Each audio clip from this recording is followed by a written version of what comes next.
కోడలి ఉపాయం చివరి భాగం. భవాని తన ఆడపడుచు చేసే పనులన్నీ చూసి తనకి అనుమానం కలుగుతుంది. ఇలా కొన్ని రోజులు గడిచిపోతాయి. ఒకరోజు భవాని తన బంధువుల ఫంక్షన్కి వెళ్తుంది. అక్కడ అనుకోకుండా అంజలి అత్తగారైన సుగుణమ్మ కనిపిస్తుంది. ఆవిడని చూసి సంతోషంగా ఆమె దగ్గరికి వెళ్ళి, బాగున్నారా పిన్నిగారు?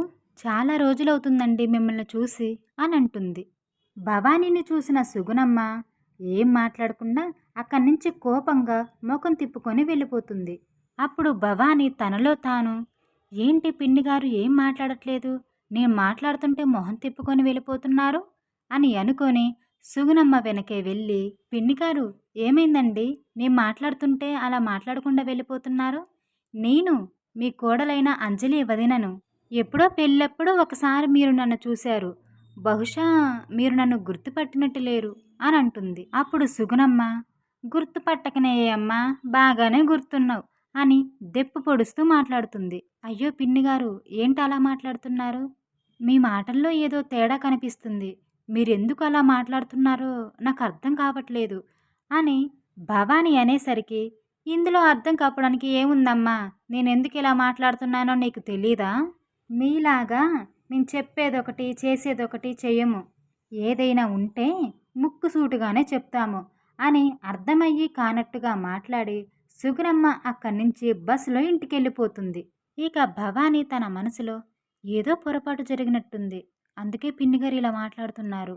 అదేంటో తొందరగా తెలుసుకోవాలి, లేకపోతే మనస్పర్ధల వల్ల అంజలి కాపురానికి ఏదైనా సమస్య రావచ్చు అని అనుకొని సుగుణమ్మ వెనకాలే ఇంకో బస్సులో అంజలి అత్తగారింటికి వెళుతుంది భవాని. లోపలికి వెళ్ళేసరికి ఎవరూ కనిపించకపోవడంతో తన ఆడపడచైన అంజలిని అంజలి అని పిలుస్తుంది. ఆ మాట విని అంజలి అత్తగారు మామగారు ఆమె భర్త వస్తారు.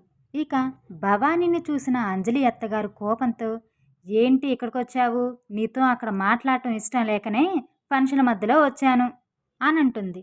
అప్పుడు భవానీ శాంతంగా, పిన్నిగారు మీ మాటల్ని బట్టి చూస్తుంటే మా వల్ల ఏదో పొరపాటు జరిగినట్టుందండి. మా అంజలి ఏమైనా పొరపాటు చేసిందా? తను చిన్నపిల్ల, తెలుసో తెలియకో ఏమైనా తప్పు చేస్తే మీరు పెద్ద మనసుతో క్షమించండి. ఉండండి తనకు అర్థమయ్యేలా నేను చెప్తాను అని మళ్ళీ అంజలి అంజలి అని పిలుస్తుంది భవాని. అప్పుడు అంజలి అత్తగారు ఇలా అంటుంది, ఇక్కడ ఎక్కడుందమ్మా మీ ఆడపడుచు? మీ ఇంట్లోనే ఉందిగా. పెళ్ళైన దగ్గర నుంచి పట్టుమని ఒక 10 రోజులైనా అత్తగారింట్లో కాపురం చేసిందా? నెలలో 20 రోజులు మీ ఇంట్లోనేగా ఉండేది. అయినా చెల్లెల మీద అంత ప్రేమ ఉన్నోడు పెళ్లి చేయటం దేనికమ్మా? ఇంట్లోనే కళ్ళ ముందే పెట్టుకుంటే సరిపోయేదిగా. మరి మీకు అంత డబ్బులు ఎక్కువైతే అల్లుణ్ణి ఇల్లరికం తెచ్చుకోవాల్సిందిగా. ఊర్లో మీ మామగారికి ఉన్న మంచి పేరు చూసి ఏం తెలుసుకోకుండానే మీ సంబంధం కలుపుకున్నాం. ఇప్పుడు ఈ పెళ్ళి ఎందుకు చేసుకున్నామా అని బాధపడుతున్నాం. పెళ్లి చేసి వేరేవాడి జీవితం నాశనం చేయడం ఎందుకు అని కోపంగా అనేసరికి భవాని, పిన్నిగారు అంజలి మా ఇంట్లో ఉండడం ఏంటి? 2 రోజుల క్రితం నేను మా పుట్టింటికి వెళ్ళాను. అప్పుడు అంజలి కూడా ఇక్కడికే వచ్చిందండి. నేను మా పుట్టింటి నుంచి నేరుగా ఆ ఫంక్షన్కి వచ్చాను. ఇక అంజలి ఇక్కడే ఉందనుకుంటున్నానండి.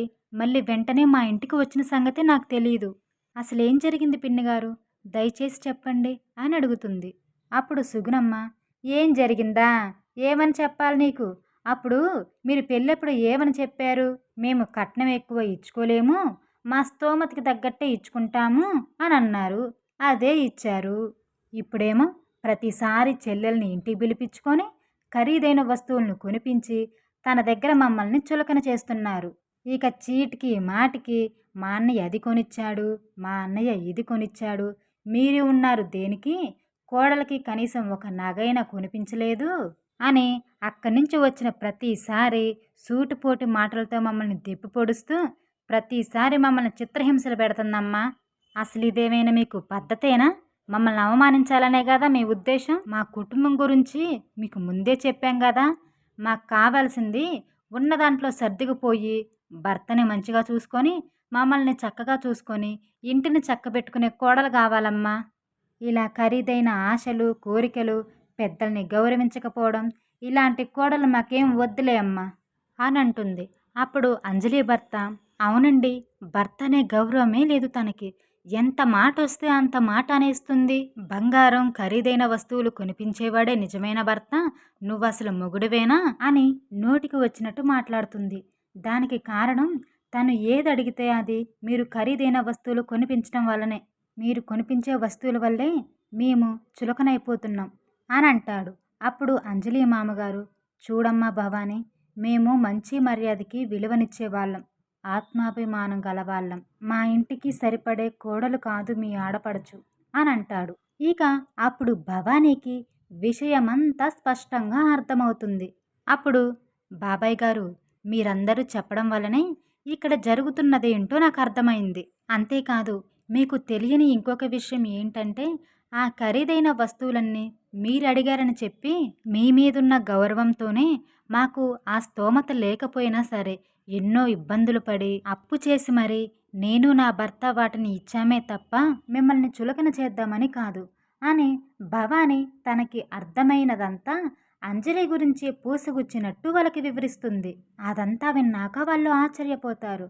అప్పుడు అంజలి అత్తగారైన సుగుణమ్మ ఇలా అంటుంది, క్షమించమ్మా భవాని, ఇదంతా తెలియక ఎన్నో మాటలు అన్నాము. మేము మీ ఆడపడుచు చేసిన పనులన్నిటికీ విసిగిపోయి మీతో సంబంధం తెంపుకోవాలన్న ఉద్దేశానికి వచ్చేశాం. ఇందులో మీ తప్పు కూడా ఉందనుకొని ఇలా మాట్లాడాల్సి వచ్చిందమ్మా అని అంటుంది. అప్పుడు భవాని, పర్వాలేదులే పిన్నిగారు, మనందరం ఒకటే కుటుంబం. అంజలి మనస్తత్వం చెడ్డదేమీ కాదు. కొంచెం మా అత్తయ్య గారి గారాబం వల్ల మంచి చెడు తెలుసుకోలేకపోతుంది. ఇప్పటి వరకు తనకు తెలుసో తెలియకో అలా ప్రవర్తిస్తూ వచ్చింది. దీనివల్ల మీరు సంబంధం తెంపుకునే అంత పెద్ద నిర్ణయం తీసుకోవద్దు. కాస్త మీ సహకారం ఉంటే మా అంజలిని మీకు తగ్గ కోడలిగా మార్చుకోవచ్చండి అని అంజలి భర్తతో, తమ్ముడు, ముఖ్యంగా నువ్వు నేను చెప్పినట్టుగా చేయాలి అని ఏమి చేయాలో చెప్పి అక్కడి నుంచి భవాని ఇంటికొచ్చేస్తుంది. ఇక మరుసటి రోజు హాల్లో కూర్చొని తల్లి కూతుర్లిద్దరూ మాట్లాడుకుంటూ ఉంటారు. అప్పుడే సురేష్ కిరాణా కొట్టుకి వెళ్దామని రెడీ అవుతూ ఉంటాడు. అప్పుడే అంజలి భర్త అక్కడికి వస్తాడు. అతన్ని చూసిన సురేష్ ఇలా అంటాడు, బాగున్నారా బావగారు? ఇప్పుడేనా రావడం? రండి కూర్చోండి, మజ్జిగ తాగుదురు గాని అని అంటాడు. అప్పుడు అంజలి భర్త, మీ మర్యాదల కోసమేమీ రాలేదు అని కోపంగా అనేసరికి, ఏంటి బావగారు అలా అంటారు అని సురేష్ అంటాడు. ఇక అప్పుడే అక్కడికి వచ్చిన శారద, ఏమిట్రా అబ్బాయి, అల్లుడు గారిని నిలబెట్టే మాట్లాడుతున్నావు? రండి అల్లుడు గారు కూర్చోండి. అమ్మాయి అంజలి, అల్లుడు గారికి మంచినీళ్ళు పట్టుకురా అని అంటుంది. అప్పుడు అంజలి భర్త, చాలండి మీ నటన, మీ మర్యాదల కోసమేమీ రాలేదు నేను. మీ అమ్మాయితోటి విడాకులు తీసుకోవడానికి వచ్చాను. ఈ రోజు నుంచి మీ అమ్మాయితోటి నాకు ఎటువంటి సంబంధం ఉండకూడదు. అంతేకాదు, మా అమ్మ నాన్న నాకు వేరే సంబంధం కూడా చూశారు. పిల్ల చాలా అనుకువగా ఉంటుంది, మా కుటుంబానికి తగ్గ కోడలు. విడాకుల కాగితం మీద సంతకం పెడితే నా దారి నేను చూసుకుంటాను, ఇక మీ అమ్మాయి దారి మీరు చూసుకోండి అని అంటాడు. ఆ మాటలు విన్న తల్లి కూతుళ్ళు కంగారు పడతారు. ఏంటల్లుడు గారు, ఏం మాట్లాడుతున్నారు? విడాకులేంటి అని అంటుంది. అప్పుడు సురేష్, ఏంటి బాబుగారు ఇలా మాట్లాడుతున్నారు? మీకేమైనా తక్కువ చేశామా? మా వల్ల ఏమైనా పొరపాటు జరిగిందా? మీరడిగిన వస్తువులన్నీ మా స్తోమతికి మించి అప్పు చేసి మరీ ఇచ్చాం కదా అని అంటాడు. అప్పుడు అంజలి భర్త, ఇవన్నీ ఎవరడిగారండి మిమ్మల్ని? నేనొచ్చి అది కావాలి ఇది కావాలి అని ఏమైనా అడిగానా అనేసరికి, అదేంటి బావగారు, మీరు మీ అమ్మగారు అడిగారనే కదా అడిగిన వస్తువులన్నీ మా చెల్లికిచ్చి పంపించాము అని అంటాడు. అప్పుడు అంజలి భర్త కోపంగా, అవునా, అయితే మీ చెల్లిని అడగండి అవన్నీ తీసుకొచ్చి ఎవరికిచ్చిందో. అది విన్న సురేష్ అంజలి వైపు ఆశ్చర్యంగా చూస్తాడు. అప్పుడు అంజలి భయపడుతూ ఇలా అంటుంది, అన్నయ్య, అది అది అని కంగారు పడుతూ ఉంటుంది. అప్పుడు అంజలి భర్త కలగజేసుకొని, మీరు ఏదైతే మా కోసం ఇచ్చారు అని అనుకుంటున్నారో అది ఏ రోజు మాకు తీసుకొచ్చి ఇవ్వలేదో, మేము అది కావాలి అని అడగను లేదు. తన సంతోషం సరదా కోసం మిమ్మల్ని ఇబ్బంది పెట్టి తనకి కావలసిన వస్తువులన్నీ మీతో కొనిపించుకొని అక్కడికి వచ్చి మమ్మల్ని చులకన చేసి మాట్లాడేది మీ చెల్లి. పెళ్ళైనా కూడా పుట్టింట్లోనే ఉండే అమ్మాయిని కాదు నేను పెళ్లి చేసుకోవాలనుకుంది. నన్ను మా అమ్మా నాన్నని బాగా చూసుకునే అమ్మాయి కావాలనుకున్నాం.